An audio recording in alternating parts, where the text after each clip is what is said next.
Shalom Bapak Ibu, Saudara-saudari yang terkasih dalam Tuhan Yesus Kristus. Selamat bergabung bersama kami dalam ibadah online Mari yang ke-272 hari ini, Sabtu 24 Januari 2026. Kami senang bisa beribadah bersama dengan Bapak Ibu, Saudara-saudari dimanapun saat ini berada. Bapak Ibu Saudara-saudari yang terkasih dalam Tuhan Yesus Kristus, kita adalah orang-orang yang berbahagia karena Tuhan Yesus ada dalam hidup kita. Tuhan Yesus menjadi Tuhan, Raja, dan Juru Selamat dalam hidup kita. Karena itu kita patut bersyukur kepada Tuhan Yesus untuk jaminan kebahagiaan yang Tuhan Yesus berikan secara cuma-cuma bagi kita. Dan sebagai ungkapan syukur kita, mari kita menyukakan hati Tuhan. Mari kita mendekatkan diri kepadanya dengan mata dan hati yang tertuju kepadanya. Bapak Ibu Saudara-saudari yang terkasih dalam Tuhan, kita berdoa kiranya seluruh acara ibadah online Mari ke-272 ini berjalan dengan lancar serta memberkati kita semua dan nama Tuhan yang dipermuliakan. Mari kita memulai ibadah online Mari ke-272 ini di dalam doa. Mari kita berdoa. Ya Tuhan, Allah Bapa kami dalam surga, Allah yang kami sembah di dalam nama Tuhan Yesus, kami mengucap syukur untuk semua kebaikan, pertolongan, penyertaan Tuhan dalam kehidupan kami. Secara khusus Tuhan, saat ini kami masuk dalam ibadah online Mari yang ke-272 di tahun 2026 ini. Terima kasih, kami mau menyerahkan untuk serangkaian ibadah ini dari awal pertengahan sampai selesai. Urapi hamba-hambamu yang Engkau percayakan untuk mengambil bagian dalam pelayanan, baik worship leader, pemain musik, multimedia, bahkan secara khusus hambamu yang akan menyampaikan kebenaran firman-Mu. Tuhan urapi dan Tuhan pakai dengan luar biasa. Demikian Tuhan untuk semua fasilitas yang kami pergunakan, jaringan internet Tuhan kiranya Tuhan kuduskan sehingga ibadah ini semuanya berjalan dengan baik. Terima kasih Tuhan, kami mau buka dan kami tahbiskan ibadah ini di dalam nama Allah Bapa, Putra, dan Roh Kudus, yaitu di dalam nama Tuhan Yesus. Amin. Puji Tuhan, mari kita siapkan hati, pikiran, dan seluruh hidup kita untuk memuji, menyembah, dan memuliakan nama Tuhan. Kita angkat suara kita di hadapannya. Bersama-sama kita naikkan pujian penyembahan yang terbaik bagi Dia. Sebuah pujian berkata, ku berbahagia, yakin teguh.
Still alive.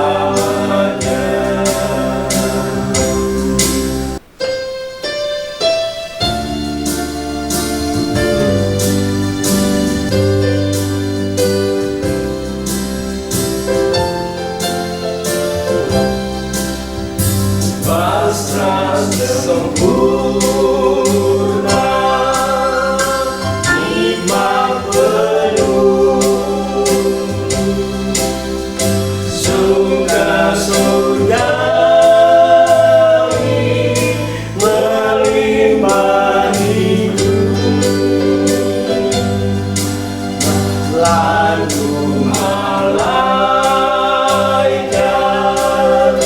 amat merdu, kasih dan damai berserabu. Aku bernyanyi bahagia, memuji Yesus selamanya. Aku bernyanyi bahagia, memuji Yesus selamanya.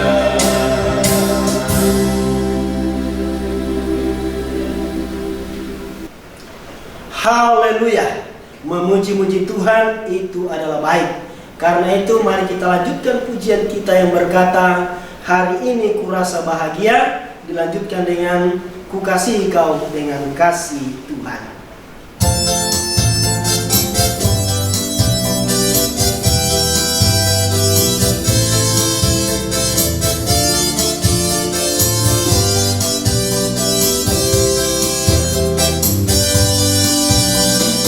Hari ini kurasa bahagia, berkumpul bersama saudara seiman.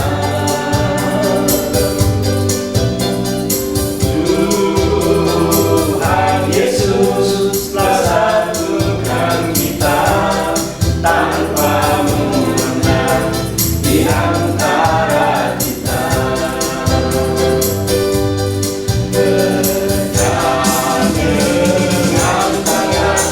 Dalam kasih, dalam satu hati, berjalan dalam terang kasih Tuhan. Kau sahabatku, kau saudaraku, tiada yang dapat memisahkan kita. Kau sahabatku, kau saudaraku, tiada yang dapat memisahkan kita.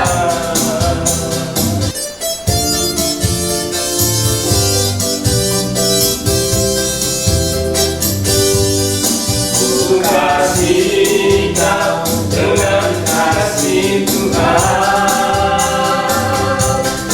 Ku kasih kau dengan kasih Tuhan.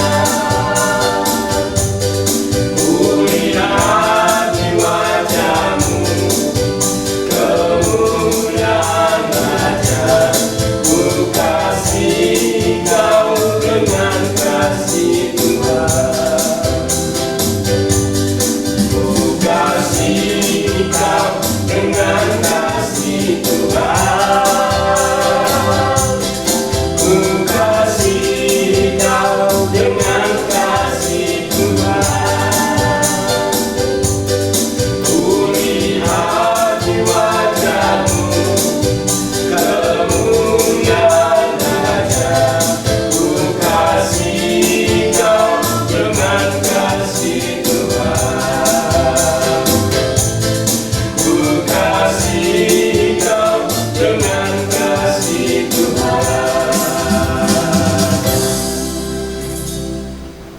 Bapak Ibu, saudara-saudari yang terkasih di dalam Tuhan, tiba saatnya kita akan mendengarkan pemberitaan firman Tuhan. Mari kita siapkan hati, pikiran, dan seluruh hidup kita untuk diisi dengan kebenaran firman Tuhan. Kiranya kebenaran firman Tuhan yang akan disampaikan oleh hambanya menjadi firman yang menghidupkan iman percaya kita dalam mengiring Tuhan. Dan pemberitaan firman Tuhan akan disampaikan oleh hambanya, Bapak Pendeta Lee Simon Stevi, dengan tema Sumber Kebahagiaan yang Sejati. Mari kita sambut kebenaran firman Tuhan dengan pujian yang berkata, tak kita menyerahkan.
Selanjutnya kami serahkan kepada hambanya yang akan menyampaikan firman Tuhan.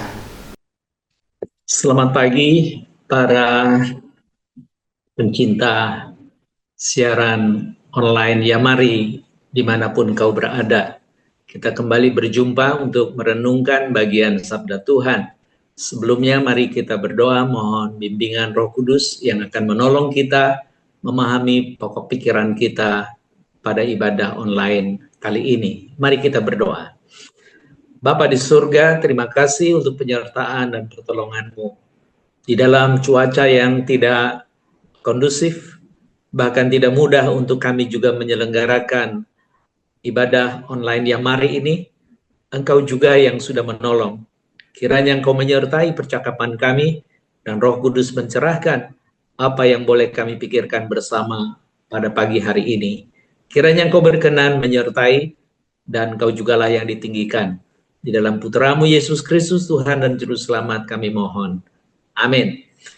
Ibu Bapak dan Saudara sekalian yang saya kasihi, para pecinta ibadah online Yamari dimanapun Anda berada. Saya akan membacakan satu bagian sabda Tuhan yang terambil dari Mazmur 16 ayat yang ke-11. Lalu saya akan menyambung dengan Yohanes 15 ayat yang ke-11. Mazmur 16 ayat yang ke-11. Engkau memberitahukan kepadaku jalan kehidupan. Di hadapanmu ada sukacita berlimpah-limpah. Di tangan kananmu ada nikmat senantiasa. Itu bagian dari teks yang perikopnya memberi judul Bahagianya Orang Saleh. Kemudian di dalam catatan dari Yohanes yang ke-15 ayat yang ke-11 dikatakan begini, semuanya itu kukatakan kepadamu supaya sukacitaku ada di dalam kamu dan sukacitaku dan sukacitamu menjadi penuh. Itu ada di dalam perikop perintah supaya saling mengasihi. Sampai sedemikian jauh pembacaan sabda Tuhan. Yang berbahagia adalah mereka yang mendengar dan yang memelihara di dalam hidupnya. Haleluya. Ibu Bapak dan saudara-saudara pecinta ibadah online Yamari yang dicintai Tuhan. Pada hari ini ada tema tahunan kita yang berjudul 8 ucapan bahagia. Sementara subtema yang ingin kita pikirkan adalah sumber sukacita atau kebahagiaan yang sejati, yang teksnya tadi saya ambil. Bagaimana merangkul itu semua dan merangkumnya.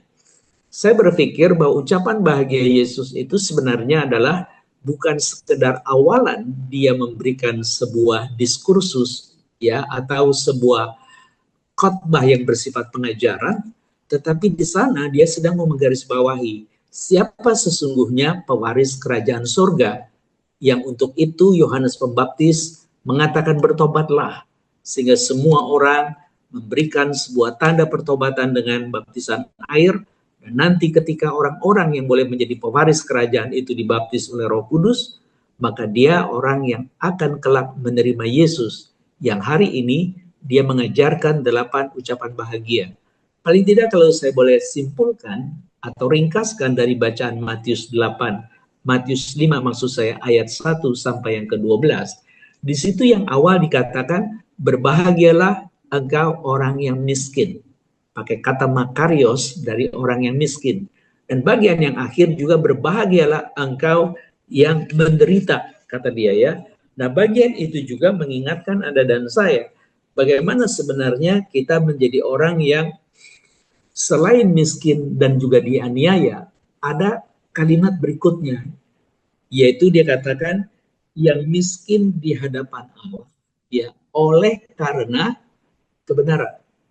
Dan yang dianiaya untuk mengalami janji sebagai pewaris kerajaan juga menggunakan kata dianiaya oleh karena kebenaran. Nah, saya ingin menggarisbawahi kata kebenaran di sana yang sengaja ditulis oleh narator itu, dia menggunakan kata dikaiosune, dari kata dike yang artinya hukum. Maksudnya, kebenaran yang dipraktekkan, kebenaran yang bukan hanya sebuah tulisan, tapi kebenaran yang mendatangkan kehidupan. Dikaiosune itu, kalau di dalam rumusan yang diperluas oleh Rasul Paulus di dalam pengajarannya, ya khususnya kitab Roma, engkau dan saya juga dibenarkan dan seterusnya, maka kata kebenaran di sana selalu merujuk kepada karya Yesus Kristus yang genap di kayu salib.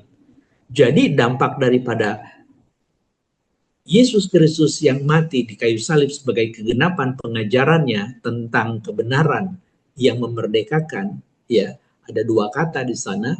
Saya sudah pernah jelaskan, yang pertama adalah kebenaran yang disingkapkan melalui wahyu, dia menggunakan aletheia, sementara kebenaran yang mewujud nyatakan apa yang membuat orang menjadi merdeka, karena segala pelanggaran hukum sudah dituntaskan dengan istilah dikaiosune, maka kita sekarang tahu, kalau engkau menjadi miskin, berarti orang yang sebenarnya hina papa. Yang ujung-ujungnya apa? Dia pasti menjadi orang yang barangkali tidak mempunyai sukacita, yang ada adalah duka cita. Lalu apalagi? Paling tidak dia juga menjadi orang yang kemungkinan sekali dia orang yang lemah, tidak punya apa-apa, tidak berdaya. Tetapi justru di dalam kehidupan yang serba kurang itu, pada waktunya dia punya hasrat yang diibaratkan seperti orang yang lapar dan haus akan dikaiosune, dia akan dipuaskan. Jadi kebenaran atau karya Kristus yang genap itu menjadi dasar di mana orang boleh mengalami kebahagiaan. Nah yang menarik, dia tidak berhenti di sana secara fisik, Ibu Bapak. Ada kelanjutannya secara mental dan juga moral, yaitu orang-orang yang disebut dengan murah hatinya. Dia akan mengalami kemurahan, suci hatinya akan melihat Allah, dan dia yang membawa damai akan disebut anak-anak Allah. Dan karena kebenaran itu yang menjadi dasar orang mengalami transformasi, dan pada waktunya sebagai anak-anak Allah yang nanti kelak pada waktunya menjadi pewaris kerajaan, dia akan diuji. Nah di dalam ujian itu dia mengalami yang namanya penderitaan. Tetapi kalau penderitaan itu mengakar kepada kebenaran yang tadi istilahnya dikaiosune, sesungguhnya dia adalah pewaris kerajaan sorga atau kerajaan Allah. Jadi dengan kata lain, kita menjadi siuman ini Ibu Bapak, bahwa apa yang dikatakan di dalam istilah makarios itu, yaitu orang yang berbahagia, sebenarnya adalah cerita tentang posisi atau status baru seorang pendosa untuk menjadi umat Allah atau gereja Tuhan demi sebuah peran yang Tuhan sudah rancang. Dan sumber daripada bahagia sesungguhnya tidak berasal dari kondisi hidup, tetapi dari siapakah Allah yang kita percaya dan apakah yang Allah janjikan yang untuk itu kita menghidupinya. Itu yang menjadi sumber bahagia yang tadi disebutkan di dalam 8 ucapan bahagia. Lalu ketika Anda dan saya boleh bertanya, kalau begitu bagaimana Anda dan saya akan mengalami apa yang disebut dengan kebahagiaan? Mazmur nomor 16 itu akan menolong kita. Bagaimana sang pemazmur itu mengisahkan dia sebagai orang yang hidup mengalami bahagia oleh karena kesalehan. Di situ disebut dengan Mazmur Daud. Pasti Ibu Bapak juga tahu bahwa Daud itu menjadi saleh bukan karena upaya-upaya dia, tetapi justru upaya Tuhan yang memulihkan dia. Dia mengatakan dengan jujur, saya hanya debu saja, saya hanya ulat saja. Kalau sampai hari ini bisa menjadi pemimpin umat sekaligus juga pemimpin daripada seluruh kaum Israel, karena dia raja, itu karena kasih karunia, karena anugerah. Nah, ketika dia mengatakan ungkapan itu, sesungguhnya Mazmur 16 itu bisa disebut sebagai orang yang dicatat di sana hidup di hadapan Tuhan. Pasti Ibu Bapak mungkin pernah mendengar istilah coram Deo, yang di dalam bahasa Latin artinya orang yang hidup di hadapan hadirat Allah, yang selalu Allah yang memiliki hadirat itu seperti CCTV yang terus mengamati kita. Tidak mungkin orang yang ada di bawah kendali CCTV itu dia boleh sembarangan melakukan, apalagi hal-hal yang melanggar. Kalau dia mau melanggar, dia pasti tutup CCTV itu. Nah, coram Deo itu bagaikan CCTV di seluruh sudut, sehingga Anda tidak bisa bersembunyi. Nah, Daud itu menempatkan diri di sana, Ibu Bapak. Jadi dengan kata lain, ketika dia menggarisbawahi tentang coram Deo itu di Mazmur 16, kenapa dia pada gilirannya memberitahu kepadaku jalan kehidupan yang di hadapanmu ada sukacita berlimpah dan di tangan kananmu ada nikmat senantiasa. Karena kita lihat di dalam ayat yang ke-8, dia bilang, aku selalu hidup berhadapan dengan Tuhan. Karena ia berdiri di sebelah kananku, aku takkan goyah.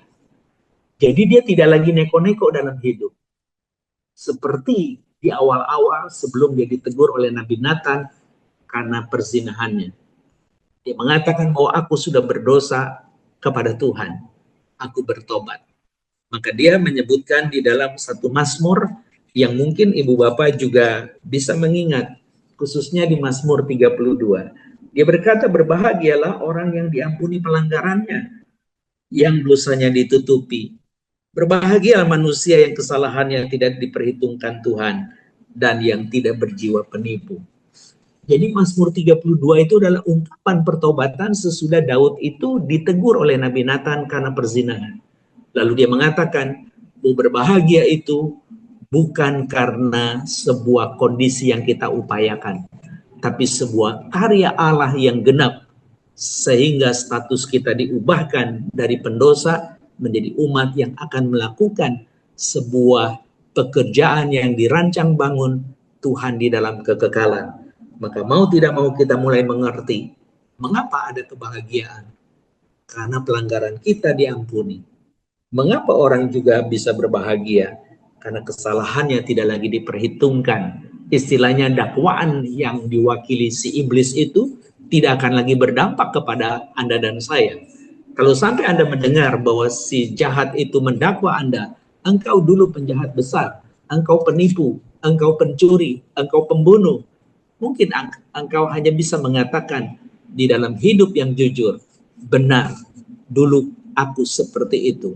Tapi sesudah Yesus itu memulihkanku, aku mengalami pembaruan, dan aku hidup di dalam sukacita.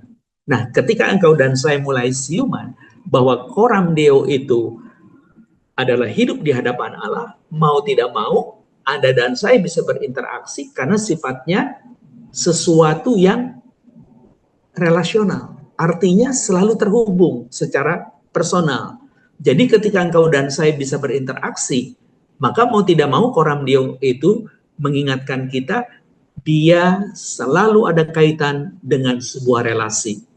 Ketika engkau boleh mengalami kebahagiaan atau kesukacitaan, mau tidak mau engkau adalah orang-orang yang merawat relasi itu. Yang kedua, bahwa coram Deo itu juga sesuatu yang eksistensial. Artinya, dia itu bukan mengawang-awang, tapi dia hadir eksis di dalam sebuah keberadaan hidup nyata.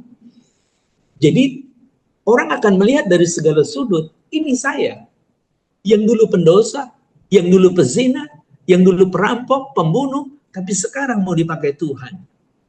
Engkau hanya cukup mengatakan, betul, dulu aku seperti itu tersesat, tetapi dia mengampuni aku karena karyanya, sehingga orang yang miskin, orang yang teraniaya, karena karya Tuhan yang membenarkan dengan istilah di kayu sune, maka mereka sesungguhnya adalah pewaris kerajaan. Di dalam status yang tidak pernah kita beli, tidak pernah kita upayakan, tapi dianugerahkan kepada kita, itu disebut dengan karis atau kasih karunia. Dan karis itu sebenarnya punya turunan yang disebut dengan kara. Dan kara itu adalah istilah Yunani untuk sukacita. Jadi kalau begitu, sukacita yang eksistensial, dia itu sesuatu yang relasional dan bersifat teologis. Bukan sesuatu yang kita upayakan di luar dan bersifat situasional. Jadi contohnya begini, kalau Anda dapat berkat begitu ya, yang tidak diduga-duga, Anda dapat rumah baru, mobil baru, pasti Anda terkejut, takjub. Lalu Anda sukacita, itu wajar. Tapi kebayang nggak begitu sudah kita terima itu surat bahwa rumah dan mobil itu milik kita, besoknya Anda diketuk oleh seseorang dan mengatakan, mohon maaf, apakah ibu bapak yang bernama ini yang kemarin menerima rumah dan mobil baru? Iya, mohon maaf sebesar-besarnya. Ternyata nama yang sama, tetapi alamatnya bukan di sini, alamatnya di sana. Dan ketika kami mengecek, seperti punya kemiripan nama, tapi orang yang berbeda. Jadi kami mohon maaf bahwa orang yang sesungguhnya mendapatkan warisan itu bukan bapak atau ibu. Apa yang Anda alami pada waktu Anda mendengar keputusan seperti itu? Mungkin keterkejutan, ketakjuban, kesukacitaan hilang lenyap menjadi kedukaan karena dia bersifat eksternal. Tetapi kalau dia bersifat relasional, dia bersifat eksistensial yang mengubah hati kita yang tadinya buruk di dalam menjadi baik, menjadi benar, maka tidak ada masalah. Itu sebab di dalam 8 ucapan bahagia, meskipun engkau menderita, meskipun engkau miskin, meskipun engkau begitu lemah, sesungguhnya engkau yang akan memiliki bumi, engkau yang akan menjadi pewaris kerajaan. Singkat cerita, sukacita atau bahagia yang mengakar di dalam hadirat Allah yang berkerajaan, dia menjadi dasar yang membuat Anda kokoh berdiri. Dia bagaikan sebuah sumber air, sumber mata air yang mendatangkan kepuasan. Sementara sukacita yang dialami oleh siapapun yang merawat persekutuan itu, dia bagaikan aliran yang boleh dia nikmati setiap air yang melewati kehidupannya. Dia merasakan kesejukan, dia merasakan kepuasan. Jadi kara itu sebenarnya adalah buah daripada karis. Sementara karis itu adalah tindakan nyata Allah yang mengasihimu dan mengasihiku. Kalau begitu di dalam bagian akhir untuk bagian menutup permenungan ini Ibu Bapak. Bagaimana ketika Anda dan saya membaca Yohanes 15 ayat 11? Sebenarnya itu adalah runut yang awalnya dia mengatakan, akulah pokok anggur yang benar dan engkau adalah ranting-rantingnya, sementara Bapakku adalah pengusahanya. Dan setiap ranting yang menempel pada pokok itu, dia akan berbuah. Dan yang berbuah itu akan dibersihkan supaya dia semakin banyak berbuah. Dan Anda tahu ketika ungkapan daripada pokok anggur yang benar berbuah itu ternyata adalah ungkapan orang yang mengalami kasih Tuhan yang dipersekutukan di dalam pokok yang benar, dan kita carang-carangnya, maka seperti engkau dan saya lebih dulu dikasih Allah, maka kita juga bisa mengasihi Allah dengan contoh mengasihi sesama. Ketika engkau dan saya mampu mengasihi sesama, Anda sedang menyatakan diri di dalam status bersekutu di dalam pokok yang benar itu. Ketika Anda sedang menghasilkan buah-buah dan orang menikmatinya, sesungguhnya itu adalah satu ungkapan bahwa semua perilaku, tutur kata, dan perbuatan dirasakan orang sebagai buah kebenaran dari Tuhan. Dan lewat hidup Anda dan saya yang menjadi teladan itu, mereka mengalami Tuhan yang hadir di dalam kehidupan yang tidak selalu mudah. Nah, ketika mereka mengalami satu perjumpaan yang sedemikian, disitulah kebahagiaan muncul, disitulah sukacita muncul. Jadi, sukacita itu tidak pernah bersifat situasional, tetapi dia selalu bersifat relasional dan eksistensial. Dan yang menarik ketika kita tadi membaca Mazmur 16, dia bukan hanya sesuatu yang relasional dan eksistensial, tapi dia juga sesuatu yang eskatologis. Kenapa eskatologis? Karena tadi yang saya bacakan di dalam ayat yang ke-11 itu, dia mengatakan, engkau memberitahukan kepadaku jalan kehidupan.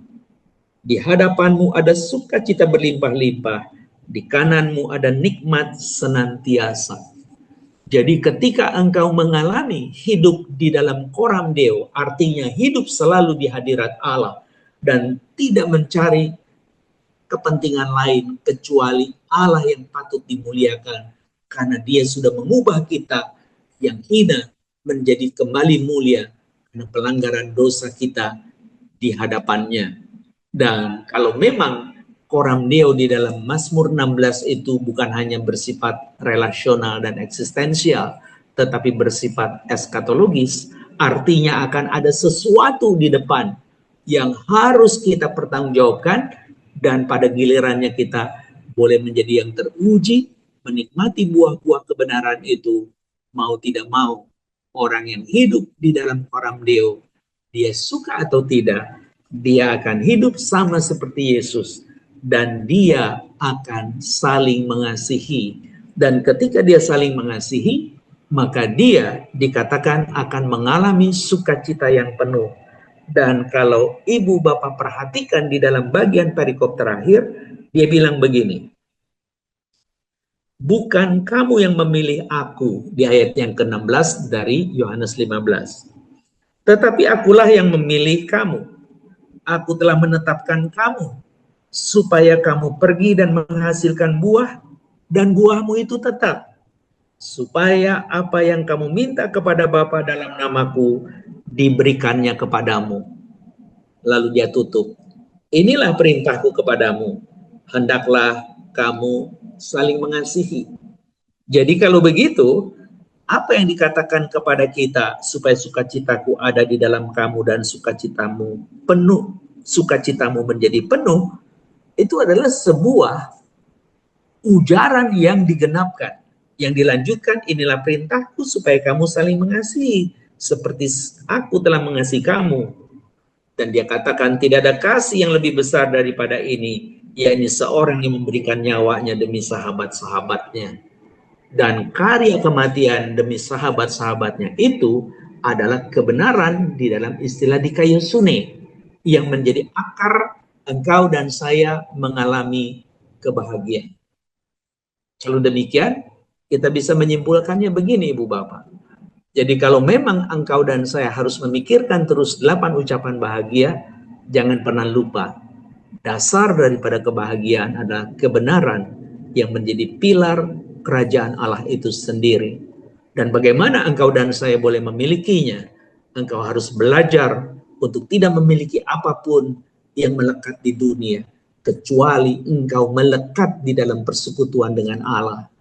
Engkau barangkali dianggap lemah. Engkau barangkali dianggap sebagai orang yang miskin, yang berduka, ya. Tetapi engkau dan saya akan dikenyangkan karena engkau tidak punya apa-apa. Ibarat orang yang lapar dan haus akan kebenaran itu, engkau akan dipuaskan. Dan bukan hanya itu, secara eskatologis engkau adalah pewaris kerajaan.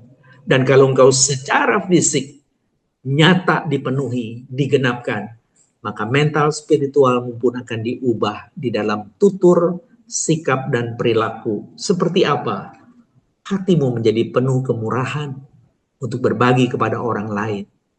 Bahkan hatimu selalu menjaga kesucian, karena di hadapan Allah yang kudus, engkau pun harus hidup kudus seperti Tuhan mengajarkannya. Maka kita adalah orang-orang yang belum kudus secara utuh, tetapi kita di dalam status kudus terus masuk di dalam proses pengudusan. Maka di dalam proses pengudusan, mari kita saling mengingatkan, bukan saling menuding, bukan saling menghakimi, tapi kita berkata, kemurahan hati Tuhan sudah membuat kita umat yang kudus. Mari kita hidup di dalam kekudusannya, saling menegur, saling menolong, sehingga kita bisa tumbuh menjadi gereja yang kudus. Dan kebahagiaan menjadi dasar itu, engkau bukan hanya suci hati sehingga melihat Allah, tapi engkau disebut anak-anak Allah yang membawa shalom, membawa irene, membawa damai sejahtera yang hilang ketika kita berdosa, melanggar hukum Tuhan. Sekarang hukum itu digenapkan, maka kebenaran itu memulihkan kembali damai sejahtera. Dan ketika kita menyampaikan kabar baik yang mendatangkan damai sejahtera, orang mengenal engkau sebagai anak-anak Allah. Dan ketika harus diuji, benarkah ini anak-anak Allah yang bukan sekedar tipu-tipu, tetapi memang gaya hidup yang baru sudah melekat di dalamnya. Tidak ada pilihan Ibu Bapak, aniaya dan derita itu tidak akan bisa kita hindari. Kita harus hadapi. Dan ketika kita setia di dalam penderitaan itu, maka sabda Tuhan berkata, engkaulah pewaris kerajaan surga itu. Soal waktu kita akan mendapatkannya. Dan hari ini dia mengajak kita untuk hidup di hadapan Allah melalui persekutuan di dalam Kristus. Dan ketika kita bersekutu dan tidak berubah karena kita sedang merawat relasi, maka sukacita itu atau kebahagiaan itu kelak mengalir dari sumber kebahagiaan sejati, yaitu kebenaran Allah. Kalau engkau boleh hidup di dalamnya, engkau sesungguhnya adalah orang yang berbahagia. Semoga renungan ini bisa menjadi berkat buat kita. Saya merasa terharu dibimbing Tuhan. Saya dari tadi sangat gelisah karena banjir di depan. Saya tidak bisa keluar. Beberapa waktu pun tertunda-tunda karena hujan. Dan akhirnya ada deadline, tidak mungkin dibatalkan. Dan ada jalan keluar dengan cara ini. Saya tahu ini cara Tuhan. Semua menjadi begitu mengalami seperti beban.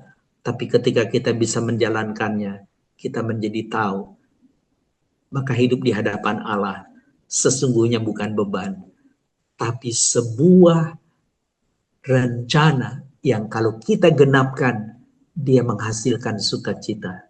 Dan saya meyakini sukacita yang sesungguhnya adalah ketika engkau menerima karisteos, yaitu kasih karunia Allah di dalam Yesus. Dan ketika engkau bersekutu di dalamnya, maka aliran kebahagiaan, aliran sukacita yang disebut kara itu selalu engkau nikmati. Justru bukan karena engkau berlebih, bukan karena ekspektasimu mewujud, tapi di dalam penderitaan, di dalam aniaya dan apapun, statusmu tidak pernah berubah sebagai pewaris kerajaan surga.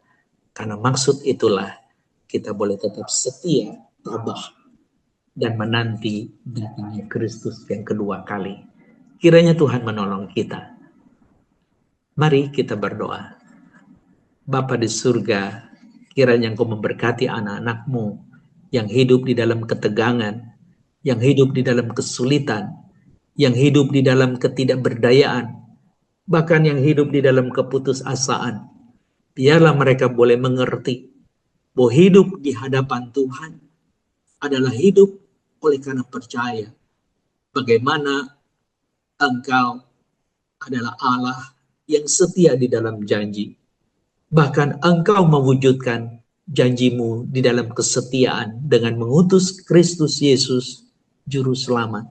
Dan lewatnya, Engkau mengingatkan kami yang tadinya musuh menjadi sahabat. Bahkan ketika kami boleh mengalami sukacita yang penuh di dalam Kristus, di dalam persekutuan kepada pokok anggur yang benar, maka buah-buah kebenaran itu sesungguhnya adalah ketika kami bisa saling mengasihi, karena sesungguhnya Engkau lebih dulu mengasihi kami.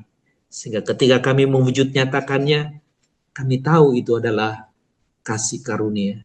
Dan biarlah di dalam banyak ketegangan dan beban, kami tidak menganggap itu menjadi sebuah keberatan, tapi sebuah kesempatan untuk pada gilirannya sukacita dan bahagia itu boleh mengalir di dalam keseharian kami oleh karena kesadaran yang utuh. Engkau sesungguhnya Sang Immanuel yang menyertai di dalam kesulitan. Engkau tidak mengubah langit yang gelap menjadi biru. Engkau tidak pernah mengubah gelombang yang dahsyat itu menjadi senyap. Tapi Engkau berjanji di dalam kegelapan awan, di dalam kedahsyatan gelombang, Engkau hadir di tengah pergumulan kami. Kiranya kami boleh tetap setia sampai akhir, sampai Maranatha, bahkan sampai selama-lamanya.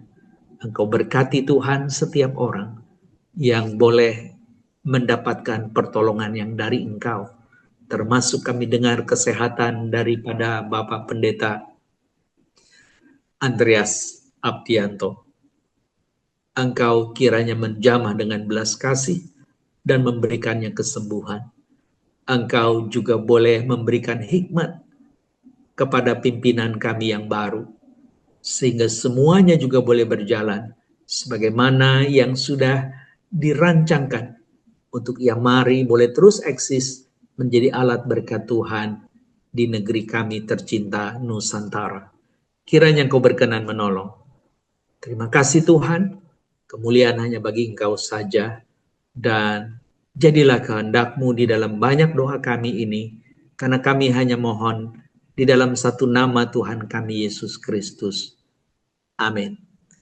Ibu Bapak dan Saudara para pecinta produk-produk Yamari, khususnya ibadah online Yamari ini, sampai kita berjumpa lagi dan kita boleh terus mengingat Tuhan itu hadir dan selalu ada menghadapkan wajahnya kepada kita untuk kita hidup di dalam kekudusan dan kita boleh memuliakan Dia selamanya. Sampai jumpa. Para pemirsa terkasih dalam Tuhan Yesus Kristus, baru saja kita mendengarkan kebenaran firman Tuhan dengan tema sumber kebahagiaan yang sejati yang disampaikan oleh hambanya Pendeta Lee Simon Stevie. Kiranya apa yang telah disampaikan oleh hambanya memberkati kita semua. Amin. Kami mengucapkan terima kasih kepada Pendeta Lee Simon Stevie yang telah menyampaikan kebenaran firman Tuhan di ibadah online Yamari yang ke-272 ini. Tuhan Yesus memberkati Bapa, keluarga, dan seluruh pelayanannya. Kami juga mengucapkan terima kasih kepada seluruh tim penata layanan dalam ibadah ini. Tuhan Yesus memberkati seluruh tim penata layanan, keluarga, dan seluruh pelayanannya. Ibadah online Yamari berikutnya ke-273 hari Sabtu 31 Januari 2026. Mari kita bawa dalam doa agar dalam pembuatan perekaman ibadah online yang mari ke-273 nanti berjalan dengan lancar dan nama Tuhan dipermuliakan. Bapak Ibu, saudara-saudari yang terkasih dalam Tuhan Yesus, sekarang diberikan kesempatan bagi kita untuk memberikan persembahan dalam mendukung pelayanan Yamari. Silahkan mentransfer ke rekening Yamari di BCA nomor 3910033700 atas nama Yayasan Marturia Immanuel. Terima kasih atas dukungannya. Tuhan Yesus memberkati. Bapak Ibu, saudara-saudari yang membutuhkan dukungan doa, silahkan menghubungi kami pada jam kerja di nomor telepon 02145855697 atau di nomor WA 087784888642. Sekarang kita akan masuk dalam doa syafaat. Waktu selanjutnya kami serahkan kepada hamba-Nya. Mari kita berdoa. Bapa kami yang di surga, yang kami sapa dalam nama Tuhan Yesus Kristus, kami mengucap syukur atas pimpinan dan penyertaan Tuhan bagi seluruh tim penata layanan, juga Bapak Pendeta Lee Simon Stevi yang melayani dalam ibadah online yang mari ke-272 hari Sabtu 24 Januari 2026 telah menyampaikan khotbah dengan tema sumber kebahagiaan yang sejati. Kami berdoa kiranya uraian firman Tuhan dapat menjadi berkat bagi sahabat mitra Yamari yang setia dan yang baru pertama kali mengikuti ibadah ini, agar kami semua terus menikmati dan membagikan kebahagiaan Kristus dalam hidup kami bagi orang lain. Bapa kami yang ada di surga, yang kami sapa dalam nama Tuhan Yesus Kristus, berkatilah tim penata layanan dan Bapak Pendeta Lee Simon Stevi. Bapa kami yang di surga, kami bersyukur kepada Tuhan yang telah memakai sahabatan mitra Yamari setia sebagai donatur dalam mendukung pelayanan Yamari melalui persembahan mereka. Kiranya Tuhan memberkati baik dalam kehidupan pribadi, keluarga, usaha, pekerjaan dan pelayanan mereka. Bapa kami di surga, kami juga berdoa mendukung dalam doa untuk seluruh hamba-hamba-Mu yang akan melayani dalam ibadah online Yamari ke hari Sabtu 31 Januari 2006 minggu depan. Tuhan juga memberkati mereka agar melalui hamba-hamba-Mu kami semua yang mengikuti ibadah ini secara rutin diberkati Tuhan. Bapa, mohon akan berkat Tuhan bagi seluruh badan pengurus lengkap BPL Yamari Periode 10 yang akan mengadakan rapat perdana pada hari Selasa 27 Januari 2026 agar seluruh pembahasan mengenai program pelayanan Yamari tahun 2006 dapat berjalan lancar. Juga akan dilanjutkan dengan rencana retreat pada tanggal 23 sampai 26 Februari 2006 di Johor, agar seluruh persiapan diberkati Tuhan sehingga hasil dari retreat yang dilakukan dan persiapan program Yamari yang telah dibahas serta disepakati bersama dapat berjalan secara maksimal, sehingga di tahun 2006 ini ada seterusnya banyak orang yang diberkati Tuhan melalui Yamari dan badan pengurusnya. Allah Bapa di surga, kami berdoa dan memohon berkat Tuhan bagi Bapak Pendeta Andres Abianto dan Ibu selama berada di Jakarta dan Surabaya dari tanggal 2 Januari 2006 hingga tanggal 1 Februari 2006 kembali ke Singapura, baik perawatan ginjal di pinggul yang masih terganggu, juga dalam meresmikan pengurus baru MHM Surabaya. Demikian juga kami bersyukur kepada Tuhan untuk pemulihan kesehatan Bapak Pendeta Mulyadi Sulaiman, Bayi Kegen Sen Kusmulyadi, Ibu Lina Herlina, Bapak Hadiku, Bapak Andri Sutiono, Ibu Sipia Tunggal Wijaya dan Ibu Vera Tunggal Wijaya. Segala kemuliaan hanya bagi Tuhan yang telah menolong mereka. Juga berdoa di dalam nama Tuhan Yesus terjadi mujizat kesembuhan bagi Ibu Janet Monai, Ibu Fani, Bapak Anton Sigarto, Bapak Jansen Diki Suseno, Ibu Pone, Saudara Irwan Sopian, Ibu Lilis, Ibu Hilda Trijaya, Ibu Hilda Pasila, Bapak Mutio Ludiarjo, Ibu Yakumina Bakar Besi, Saudara Nathan Joel Saragi, Ibu Hernita Ludirja, Bapak Yakub Sabandar, Bapak Louis Narko, Bapak Krianta Mustari, Ibu Ongko, Ibu Liana Humau, Ibu Teresia Pratara. Demikian pula kuasa kesembuhan terjadi bagi bagi Bapak Denny Setia Dharma, Bapak Joni Saputra, Ibu Deborah Liu, Ibu Jome Liang, Saudara Gaby Esther Sitorus, dari Diana Delai, Ibu Amoy, Ibu Pendeta Iswari Setianti, dan Ibu Dian. Ya Bapa, biarlah pertolongan-Mu terjadi bagi mereka semua yang sakit, serta berkati obat-obatan yang dipakai, juga memberkati tim medis yang merawat semua anak-anak-Mu agar mempercepat persembuhan mereka. Demikian pula sahabat dan mitra Yamari yang tidak dapat kami sebutkan nama mereka lainnya yang saat ini membutuhkan pertolongan Tuhan. Kiranya belas kasihan Tuhan terjadi bagi mereka yang sakit, dan Tuhan pun memberkati jalan keluar dari setiap masalah yang dihadapi. Allah Bapa di surga yang kami sapa dalam nama Tuhan Yesus Kristus, kami berdoa khusus bagi saudara-saudara kami yang mengalami bencana banjir, tanah longsor, angin puting beliung, dan lain-lain, serta mereka yang berada di tanah-tanah pengungsian, dan juga yang mengalami duka cita atas kepergian orang yang mereka sayangi karena musibah tersebut. Kiranya Tuhan menolong mereka melalui pemerintah dan LSM sehingga dapat meringankan penderitaan mereka, juga menyerahkan seluruh komponen bangsa yang sedang membangun kembali infrastruktur dan perumahan bagi warga yang dampak bencana banjir di Aceh, Sumatera Barat, Sumatera Utara, dan dapat berjalan lancar serta selesai dengan agenda tersebut. Terima kasih Tuhan yang sedang mendorong, terima kasih Tuhan yang sedang mendengar dan menjawab doa, seruan, dan permohonan serta ucapan syukur kami padamu, dan doa sahabat ini kami panjatkan hanya dalam nama Tuhan Yesus Kristus, Juru Selamat kami yang hidup. Haleluya. Amin. Bapak Ibu yang terkasih dalam Tuhan Yesus, kita akan mengakhiri ibadah online Yamari yang ke-272 ini. Sebelum kita menutup ibadah dan menerima doa berkat, mari kita menyanyikan pujian Ku Tahu Tuhan Pasti Buka Jalan.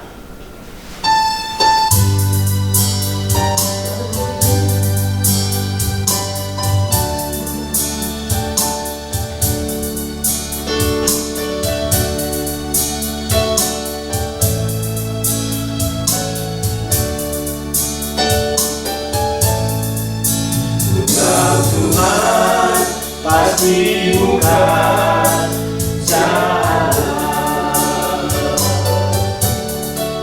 Ku tahu Tuhan pasti bukan jalan. Asalku hidup suci, tidak turun dunia. Ku tahu Tuhan pasti bukan jalan. Ku tahu Tuhan pasti dijawab doa. Ku tahu Tuhan pasti jawab doa. Asalku hidup suci, tidak turun dunia.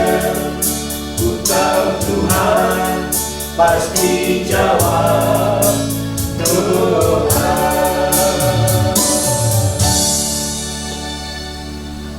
Mari kita tundukkan kepala, kita berdoa. Bapa Surgawi, Bapa yang kami sembah dalam nama Tuhan Yesus, kami mengucap syukur karena Tuhan Engkau sudah menyertai serangkaian ibadah kami dari awal pertengahan sampai selesai. Terima kasih Tuhan, kiranya ibadah online Yamari ini menjadi berkat bagi semua pemirsa dimanapun berada. Terima kasih Tuhan, dan saatnya kami akan menutup ibadah ini dengan doa berkat. Kasih anugerah yang sempurna dari Bapa di surga, jaminan keselamatan hidup kekal dalam Yesus Kristus, kekuatan penghiburan penyertaan Roh Kudus menyertai kita semua mulai hari ini kekal selama-lamanya. Amin.